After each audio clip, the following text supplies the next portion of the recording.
It's my great pleasure to introduce Trista Harris tonight. She's a futurist, so she's going to tell us what's going to happen, and it already started.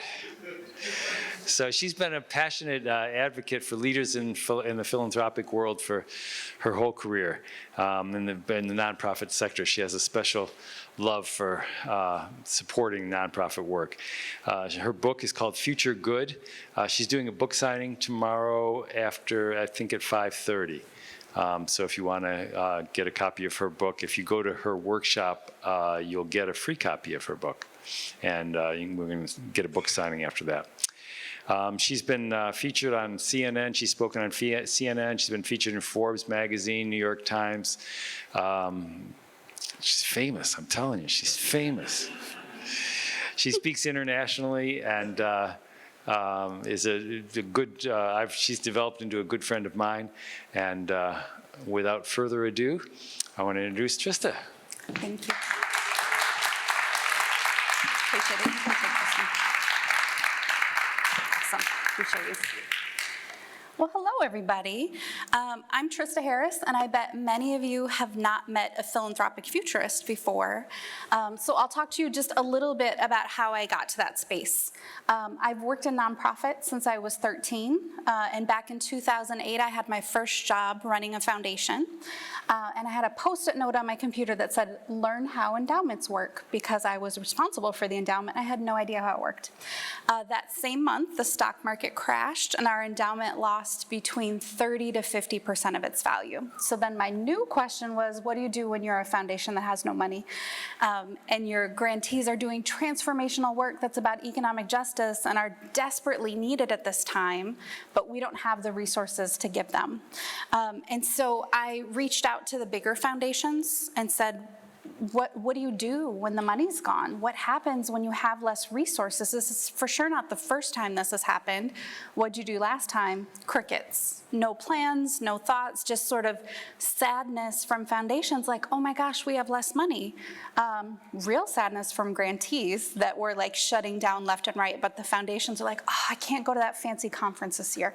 And so in that process, I found futurism as a tool. And so what we did within our organization was figure out what was coming next for our grantees and help them learn to meet that possible future that was happening. And so as a result of that change, we had 10 legislative wins within just a couple of years, including marriage equity in the state of Minnesota and the first homeowners bill of rights that existed in the country. And so I am a big proponent of futurism being a tool that helps people that do good for a living understand what's coming next. So over the last 10 years, I've been on my own journey to learn as much as I can about the future. I've interviewed experts in disaster first response, artificial intelligence, virtual reality, asteroid mining. Who knew that was a thing? I studied strategic foresight at Oxford. I even stalked and ended up on the island of a billionaire that I think has a unique view of the future, and I did not get arrested, which was like a 50-50 possibility. So this is the billionaire. My friend likes to say that I Ferris Buellered my way onto Necker Island. I did all this because I wanted the future to be clearer for you than it was for me when the stock market crashed. And I want to help you understand what's coming next so that you can harness those trends and help build a better future in our communities. So Dinabandhu said that folks that come to my session tomorrow will get a free copy of my book, Future Good. I am not above bribing people to come to a session, so I'm tomorrow afternoon. Come get your copy. So from all of these conversations, I've developed a really easy-to-use model to help you understand what's coming next. Futurists often tell you the future is way too complicated for you to understand. Spoiler alert, that's because futurists make a ton of money consulting. So they're like, no, I'll figure out the future for you. It really is a simple process. So a little bit of background first. For the baby boomers in the audience, you may remember the 1960s as a time that we were super excited about the future. We had the space program, we even had modernist design, we had the TV show The Jetsons. I thought by now I'd have like a Rosie the robot that was like cleaning my house. I just have a stupid Roomba that's like bouncing against the walls. So sometimes the future does not come as quick as we think it's gonna come. But since then, our view of the future has gotten a lot more negative. So if you think of movies like Terminator, The Matrix, even the cartoon WALL-E, the entire planet's destroyed by garbage. We have acted like the future is something terrible that's coming towards us, as opposed to something that we create with the decisions that we make today. I think we've also moved to this place where we feel like we can't possibly understand what's coming next, which a certain keynoter yesterday said. That's nonsense. Really, we can understand what's coming next if we start to notice the signs that are giving us hints. So the process that I lay out in the book is just a simple three-step process: stop, look, and go. If you practice these steps consistently, it's going to help you both predict and shape the future of the issues that you care about. So the first step is stop, which is stop loving the problem. How many of you have felt like you've spent your entire career in the social sector being in meetings where people are loving the problem and describing how terrible everything is? That is literally my entire career. So knowing the scope of the issues that you're working on is really important. I'm not saying put your head in the sand. It's important to know how big the problem is, but it is not good to spend all your time talking about how bad the problem is. I think we need to have a change of mindset in the social sector. The first thing we can do is stop making the problem the guest of honor. So a few years ago, Angela Glover-Blackwell from PolicyLink, who's brilliant, was coming to speak to the African American Leadership Forum. African American Leadership Forum, folks, raise your hands. We've got a good contingent here today. And so before Angela spoke to us, somebody from the forum did what we often did, which was we gave our generic disparities PowerPoint that we were all very good at. So the gaps are this big in education, and they're this big in health, and we have the biggest gaps in this, and this is the worst, and it is so terrible, and let's describe how bad it is. And the audience was sort of nodding their heads like, yeah, no, those gaps are really big. And Angela got up, and she said, I didn't want to turn around when this nice young woman is giving this presentation, but aren't you guys embarrassed? If I lived here, I would be embarrassed if I had these sort of gaps. And we were like, embarrassed? Oh, we should do something about these problems. We had gotten really comfortable with knowing that there was a problem and feeling really proud of ourselves for understanding that there was a problem, but we hadn't held ourselves accountable to developing solutions. The next thing we have to do is check our communications. So stop framing all of our grant applications with how bad the issues are in our local community. We sort of have this nonprofit Hunger Games where all the organizations are competing to the death and only one can get funded. So foundations and donors are the #1 problem lovers. They ask you to describe how terrible things are. I spend most of my time talking to foundations about not doing that. But if you, as you're writing grants, can instead talk about what you're trying to build, what's the future that you want to create as you move forward, and that's a really powerful place to move forward from. And for communities that are used to getting described in these terrible terms, when instead you talk about possibilities, it pulls new people to the table. There's an example of this sort of loving and getting stuck in the problem piece. For many years, foundations were worried about international infrastructure in places like sub-Saharan Africa. What's the electrical infrastructure? What's the telecommunications infrastructure? It's super expensive to build that.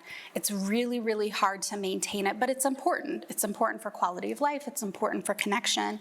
And so a lot of funders spent a lot of time sort of rolling in that problem like, oh, it's too big, and how are we ever going to get to the bottom of that? Sometimes problems are completely skipped. So what you see here is a Maasai man who in his hand is holding a cell phone. Mobile Telephones Network specializes in providing mobile phone services to emerging markets. They bring electricity with them as they expand in the form of solar chargers, which entrepreneurs then sell time on the chargers for folks with cell phones. And so what you see in his hand is not just a cell phone. He's holding a bank, he's holding a personal computer, access to market prices, education, healthcare diagnosis, an ability to transfer funds from person to person. There's a lot of power in this little piece of technology. So the problem wasn't building the infrastructure, it was making sure that communities had access to the benefits of those infrastructure. So sometimes the problems that we're focused on aren't actually the problems, and we can completely skip them. So my question for all of you is, what would it look like if the problem that your organization is working on was completely solved? What if you were 100% successful and everything worked? What would your community look like? And so I'm going to give you a couple minutes. I'd love for you to talk with your neighbor about what it would look like if that problem is solved. So talk about what your organization is working on, and then talk about what that solution looks like. So I'm going to give you a couple minutes. Talk with each other. If you can hear me, clap once. If you can hear me, clap twice. If you can hear me, clap 3 times. If you can hear me, clap 4 times.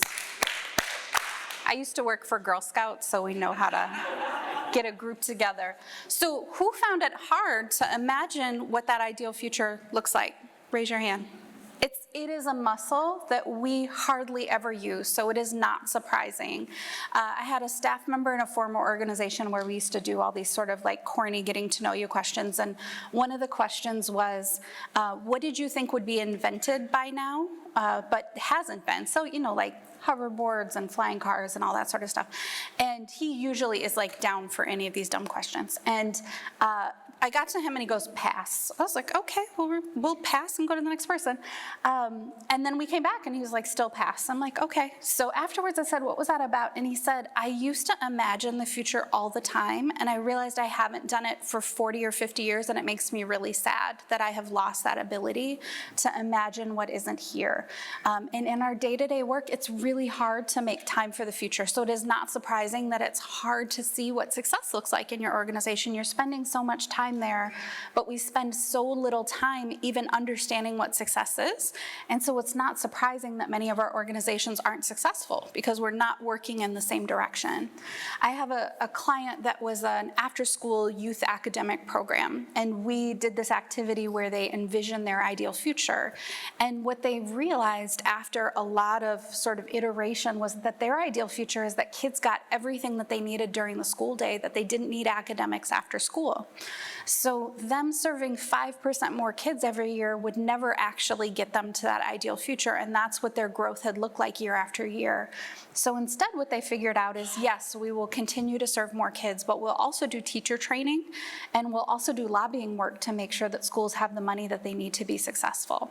So in your own organizations, if you spend time envisioning what that ideal future looks like, you might be able to skip the problems that you're stuck in right now and move to a completely different solution to get there.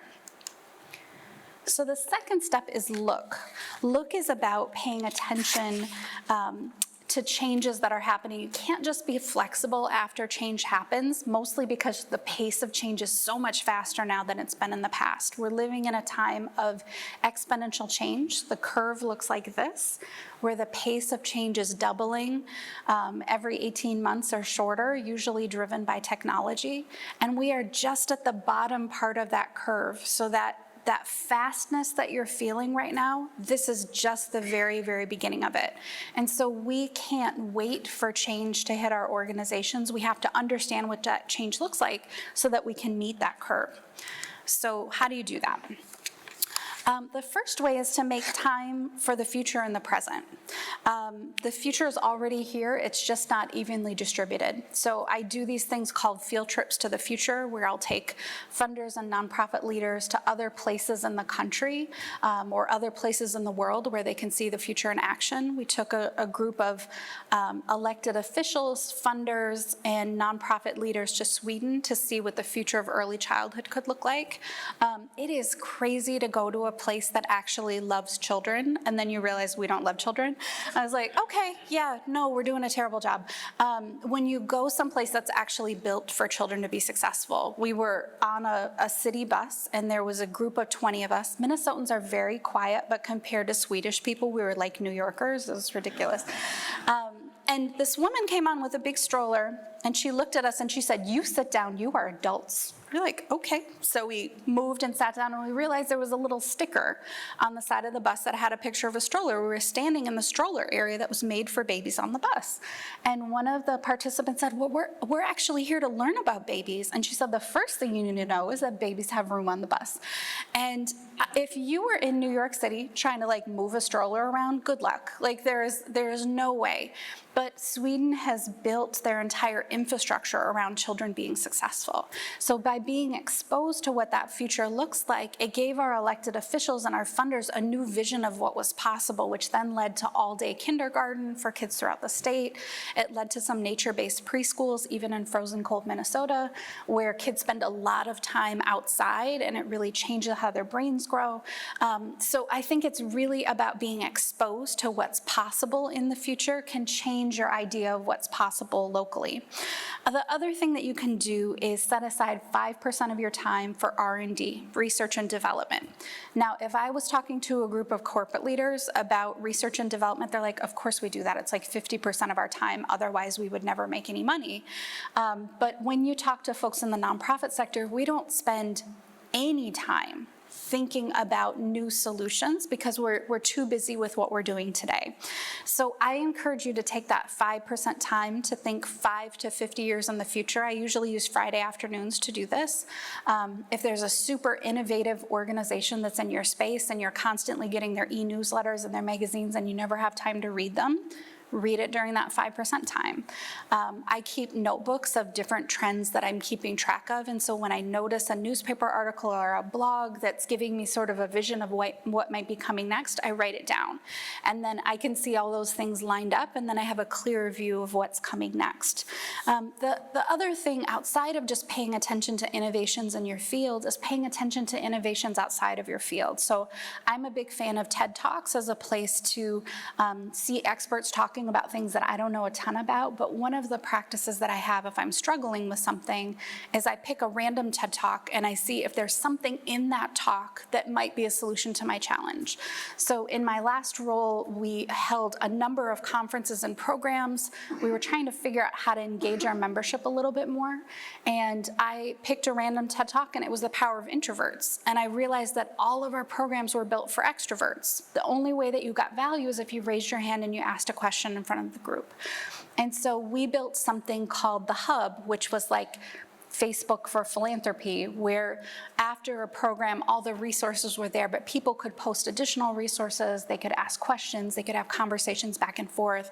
It was really transformational for members that in the past hadn't been very active, but in a different format were very active and engaged. Look is about making time to see signals of the future in your present. So next I'm going to talk about a couple of the trends that I've noticed in my look time that I think is going to influence your work. So the first one is the future of philanthropy. Many of you are fundraising. How many of your organizations are organizations that have to fundraise to exist? Raise your hand. That's what I thought.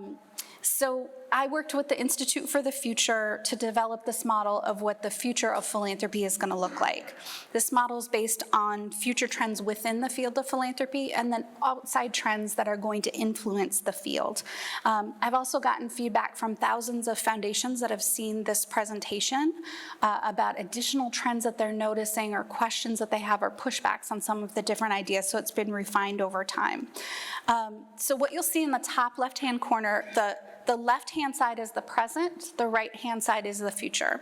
So this first curve is the way that philanthropy has always worked. The way that Andrew Carnegie used to give is really what it looks like right now inside of many of our institutions. Top-down governance, usually a board of directors completely disconnected from community making decisions.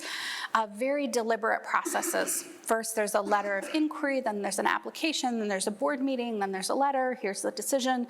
Everybody sort of knows the steps.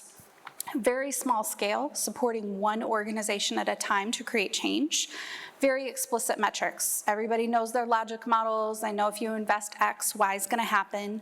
Incremental, slow impact. That is the frustration that I often hear on the foundation side is we've invested $10 billion into education as a community. Things are worse than they were when we started. And so they're not seeing the improvement in those things that they're funding. And then tempered speed, which is a very nice way to say that foundations take forever to make a decision. So at the same time, we have signals of what the future of philanthropy might look like. So we have the rise of participatory governance. Community foundations and social justice foundations and women's funds have been doing this for a long time, where people impacted by problems are funding solutions. They are sitting in those decision-making seats. Mark Zuckerberg giving his gift directly to an LLC instead of a traditional 501c3 is a big signal of changing structures within the field of philanthropy. It's not going to be the same sort of 501c3. There's a couple of reasons why I think that he did that. One is that he can fund lobbying work. He can invest in for-profit companies that he thinks will move the social purpose forward. And the other thing is you don't have to be transparent when it's an LLC. You don't have to tell people you're funding. And so I think we're going to see a lot more mega donors use these structures, because if you are a billionaire, the tax benefit is not that big of a, like at some point, like you can't get a boat within a boat, like it doesn't matter. And so you're going to take the structure that helps you reach your aims rather than the traditional structure that will give you a tax deduction. And then one of the other signals of the future is the growth of giving directly and crowdfunding. So there are a ton of, Giving Tuesday just happened, a ton of money was raised. Many of the states have their own giving days. People can text gifts directly to a person in an emerging country. There are ways to directly connect with people. The growth of GoFundMe, which is one of the largest fundraisers for health in the country, continues to grow and will grow even more as we move forward. So what we have in the second curve of philanthropy and what I believe is coming next are evolving flexible processes. When I first started in philanthropy, we kept track of different grant rounds by different color file folders, and we moved them around as the process moved forward. Foundations now have much more sophisticated systems, and so a foundation could have a grant round that is for long-term general operating support, another fund that's for emerging ideas, another fund for a community disaster, another fund to test innovative new ideas. Within foundations' new and emerging structures, they have the ability to do that. And I think more foundations will take advantage of that instead of a one-size-fits-all grant. Next is the scale is multiple. So we call Minnesota land of 10,000 collective impact tables. There's a collective impact table for anything that you could think of. Collective impact tables are where groups of nonprofits or groups of funders or both or government folks all come around the same table and develop solutions together about what's that vision of the ideal future, and they start to align their work around that. And so more and more foundations are going to support the coordination of those sort of tables, because those are the places where that permanent systems change and actual solutions are going to happen. Next is the expectation for immediate speed. So when a community issue happens, foundations will not be relevant if they can't get dollars out quickly. So this idea of you apply for a grant and 9 months later, maybe you'll know if you've got it or not, does not work when there are emerging community issues. And so if foundations are going to be strong partners, they have to quicken their process so that they're actually able to fund when that need happens. Next is transformative impact. So instead of making things 5% less terrible, how do we actually solve issues? And then the last is implied metrics. So I think we will continue to have very explicit metrics. Things like mission measurement is trying to be like the Pandora of evaluation. Like if you like third grade reading scores, you might like this innovation. We'll see more of that that's really tightly focused. But what we'll also see is some funders letting go of the idea in the front end of here's what the outcome is going to look like. They're going to have trust and they're going to give dollars, and you're going to tell them afterwards, here's what was accomplished, instead of deciding in the front end what that's going to look like. So I think what that allows things like the collective impact tables to do, in a traditional grant making process, a funder would say, we will give you this money. You need to have 6 people at the table, you have to have 4 convenings, and you need to have 1 piece of public policy that moves forward. If a funder gets out of that process, what they might find is 30 partners around the table and 15 pieces of public policy that move forward. But funders can't be the driver of what that change looks like. People closest to community have to make those decisions. And so in this first curve of philanthropy, that's been like a 100-year curve. And I think in the future, we're going to keep what works. Philanthropy has existed since the beginning of humankind because it's a really great thing, and it's going to continue to exist. So within different foundations, different pieces will stick around. Things like donor intent is probably something that will stay. Deep relationships, skilled staff. Within each foundation, it's going to be different what they keep in the future. This second curve of philanthropy is a 10-year curve, and we are probably 5 or 6 years into that curve. And so that pace of change is so much faster for philanthropy, which is not used to ever getting any outside pressure to change. They are feeling that pressure. And the question isn't, will foundations exist in 10 years? Because of course they will. They're built for perpetuity. It's written into their bylaws that they will exist forever. But will they be relevant is a real question, and foundations are not used to being questioned about relevancy. So when you talk to groups like Black Lives Matter and the Parkland students, they don't fundraise from foundations because foundations are a pain, and Beyonce will write them a check and take a picture with them. So why wouldn't you take that money and not have to write a report? And so I think many foundations are frustrated because they're not on the front line of change, because their processes are stuck on that first curve of philanthropy. So the work of the field is jumping from that first curve to the second curve. And many foundations are already starting to make those adjustments, and I think you'll start to see more and more move there. So the tough part right now is that these two curves are intersecting. So you have, for foundations, they have all the systems of the first curve, but the pressure of the outcomes of the second curve. So I've talked to a lot of foundations that have been funding clean water infrastructure internationally, and they're really irritated with groups like Charity Water because they've been able to build a lot more wells than longstanding foundations have because Charity Water is built on the second curve of philanthropy. So when institutions are built with this community input process and flexibility, they're less likely to be disrupted and they're more likely to be effective. So I'm gonna talk about some short-term trends and some long-term trends that I think are gonna impact your organizations. So the first is about solar. And let me just say, first of all, Elon Musk may be Tony Stark from the Avengers, or he's a supervillain. I'm like 50-50 either way. So we will see where all that lands, but right now he's doing some good stuff on solar. Solar is an exponential technology, so I talked about that curve before. Solar is getting cheaper and more effective as we speak. And other traditional forms of energy aren't exponential. So things like oil and gas get cheaper and more expensive and more scarce as you go on. Because solar is an exponential technology, it gets exponentially cheaper and more efficient to the point where energy is almost free. So we will hit that point on the curve where energy isn't going to cost anything more than the equipment that you have. Most wars are fought over energy and over clean water. If we solve the energy grand challenge, we solve all of those other problems because we are on a water planet. And if we have unlimited, almost free energy, that means that we can use water in the ocean as clean water, and we can take polluted water and clean it really efficiently if electricity isn't the problem. That means that abundant food also comes with that process as well. So places that now are very hard to farm suddenly will become really abundant places.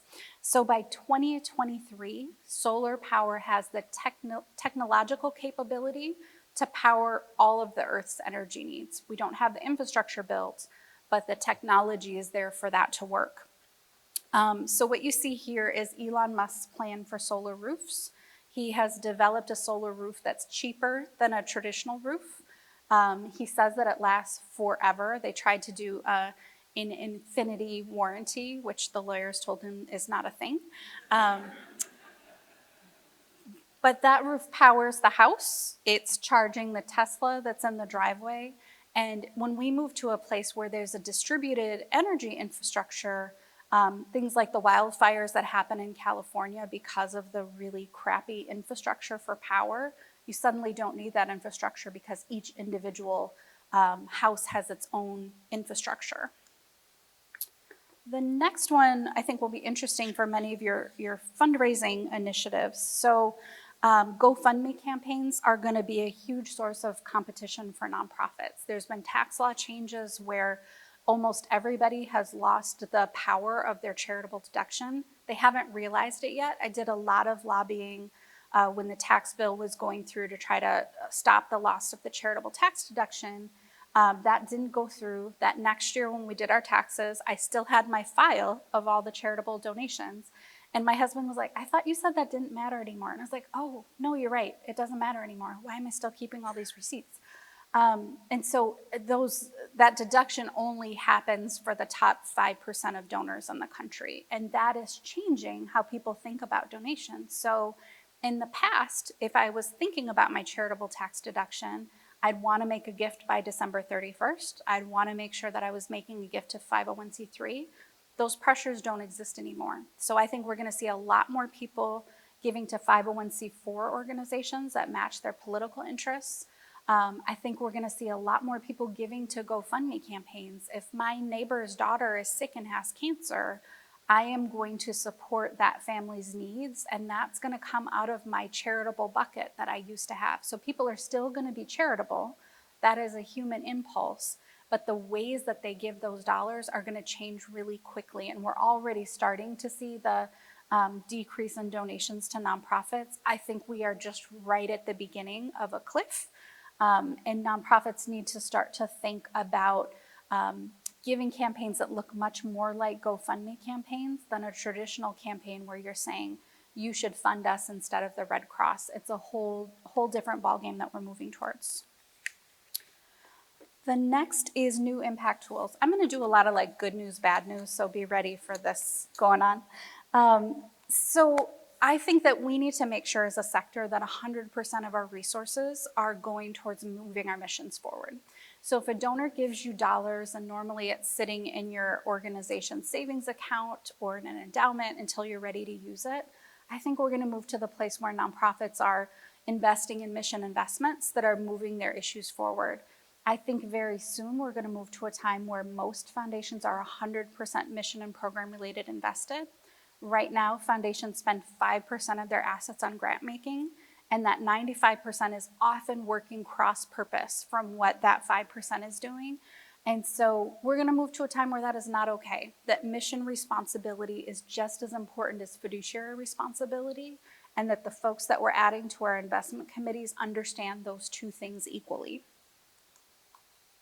Next is skills for the future. So if you took Laura Ingalls Wilder from the Little House on the Prairie books, and if you brought her to a Target, she'd lose her mind. There's like fluorescent lights, there's 50 shampoos, like she'd have no idea what's happening. But if you put her in a school, she'd know exactly what to do. She'd sit on her desk, she'd listen to the teacher, she'd write down what's being said, because our school system is built for a very different time. So we are teaching our kids to work on an assembly line. You do your part, and then I do my part, and I'm going to repeat what you say. We also are putting our kids on an agricultural calendar. So I can't get my kids to weed the yard, let alone farm, and yet they have all summer off so that they're available for farming if anybody has that need. So I think that we're going to have to change the ways that our schools operate. So when I talk to educational futurists about what they think is coming next, they say that kids need the ability to partner with technology. It is not that technology is taking all of our jobs.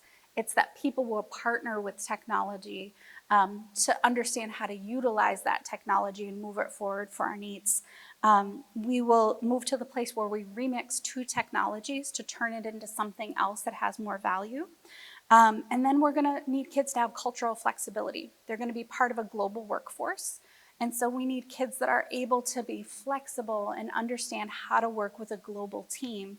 I think that kids of color are well prepared for all of these skill sets, and I think they're going to do really well in this new future. But I think that our schools are really slow to change to make sure that kids get these skill sets. I think that Nazis are mad at robots. So I think that the recent rise in Nazism that we have is tied to job losses that have happened from artificial intelligence and robotics. And because we don't talk about how our economy is changing, and we don't talk about the fact that there's been a ton of job loss, we talk about all the job growth, The job growth is in part-time jobs like Uber driver and food delivery and those sort of things. It's people trying to make ends meet because middle-class jobs are gone because artificial intelligence and robotics are doing those jobs. So we're counting heads, but we're not counting what it actually takes for people to sustain families. And so people are upset, and there's an old story that immigrants and people of color are taking my jobs. And that is the story that's being told that's fueling all this hate. And because we aren't talking about the real changes, people don't understand that that's what's happening. And so I think that there is a role for both nonprofits and foundations and the media to tell a real story about the changes that are happening to our economy. Otherwise, this hate is just going to continue to grow. So the picture that you see here is from Uber, and this is their flying car landing pads.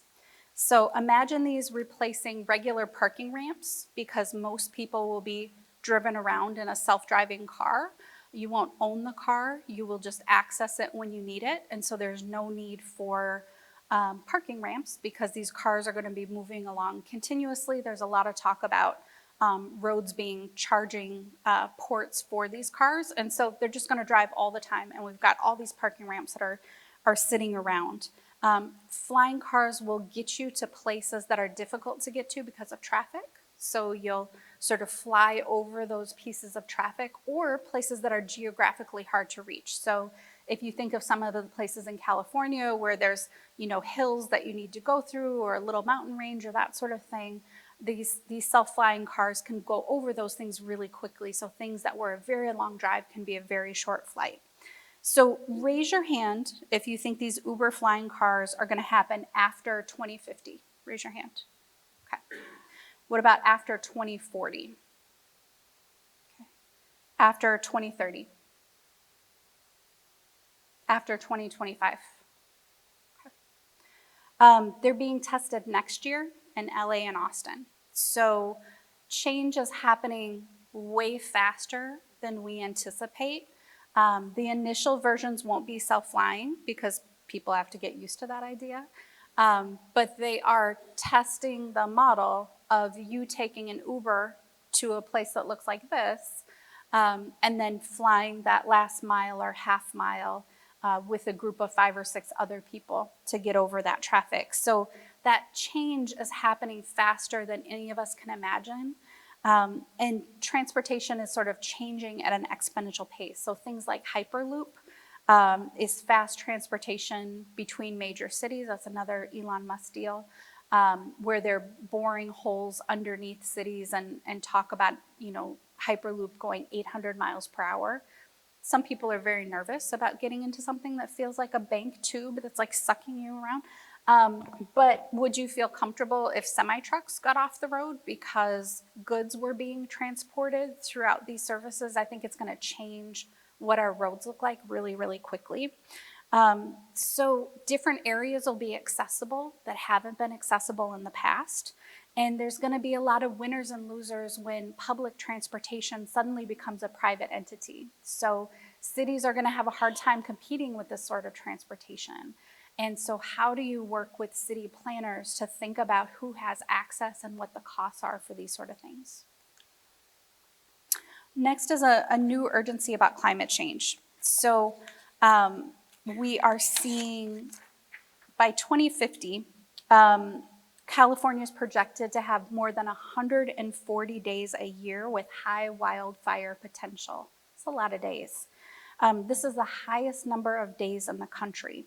Climate change is a reality. We are working to slow climate change, but it's already here, and we're going to have to start to adapt to it. I just read an article about Key West that's deciding which freeways they're not going to rebuild because they get flooded every single year because the ocean is getting higher and higher, and it costs too much. And so they're going to make some places not accessible anymore. So we're going to start to have a climate retreat from some places in the coast.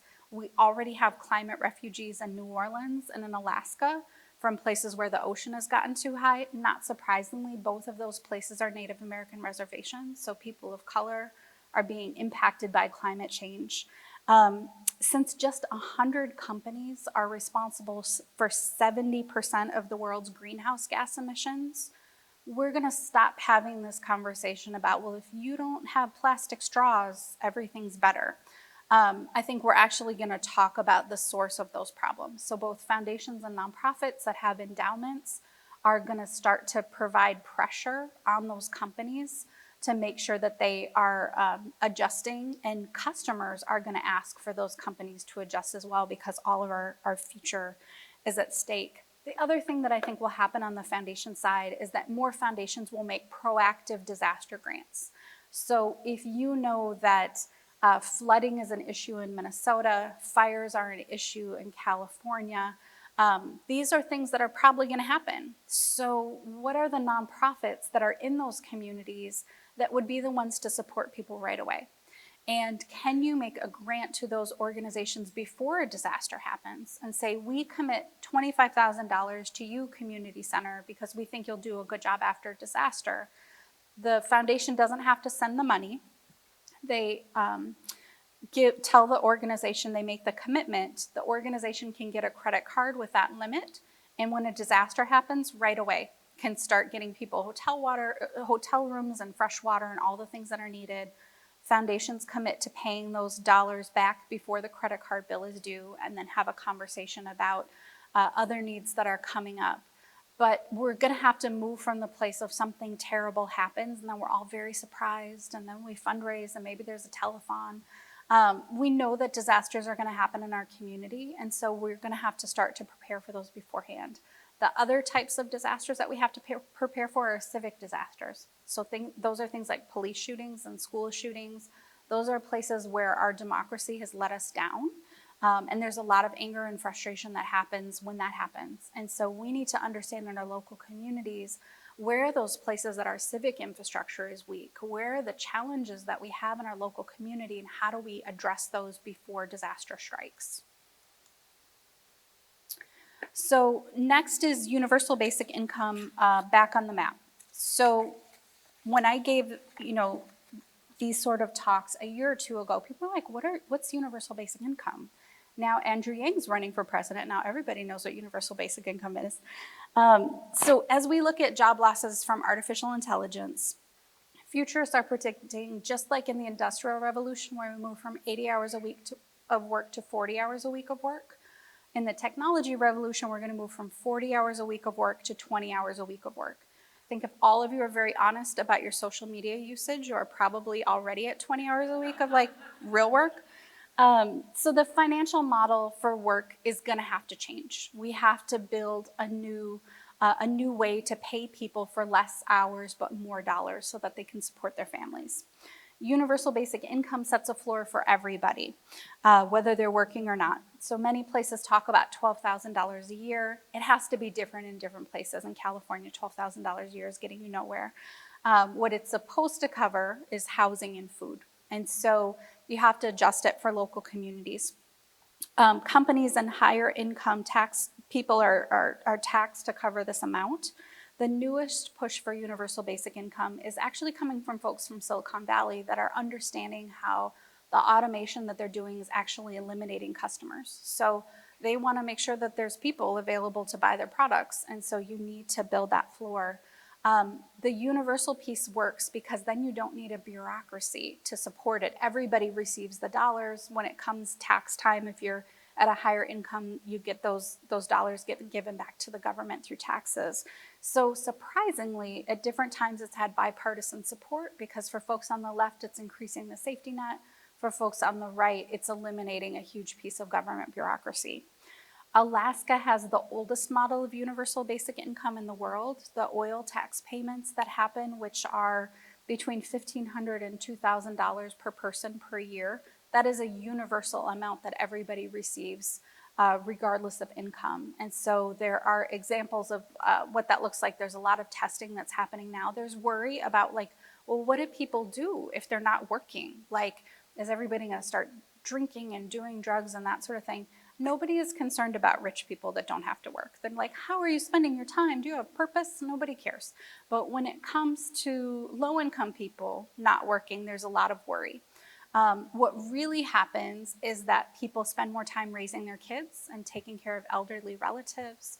They make sure that both they and family members are getting more education, and they're stabilizing the family. And so I think we're going to see some real pushes about universal basic income coming soon.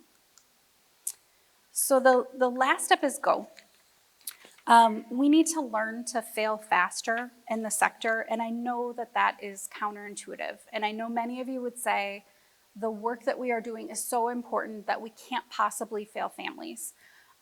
What I would gently say is you're already failing them really slowly. So things are getting worse faster than you're able to meet those needs. And we have to learn to innovate and to try new things to beat the pace of that curve. So I think that you can try out the new ideas that you identify in your 5% R&D time, the things that you're noticing in your look step. Can you try a new method for recruiting donors or distributing a program in a new way? What's the absolute minimum model that you need to get started? What do you have to try just to see if it works? It doesn't have to be perfect, but we have to be willing to try in the sector.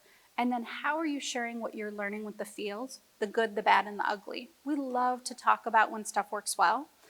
We don't want to tell anybody when we fail. So we have to move to the place where we are telling similar organizations what didn't work so that they don't bump their head in the exact same spot. And I think it's a challenge that we have in the field, but one that we have to meet. So the piece that I want you to remember from this is the best way to create the future, to predict the future is to create it. We're entering this time of exponential change. This is really unsettling for people that like stability. That is a challenge that we are living in a time of big change. So we need masses of visionaries that can harness this uncertainty and build the new. I'll be vulnerable with you guys. I give this talk all over the place. It cannot just be me and a handful of people saying, here's what's coming next.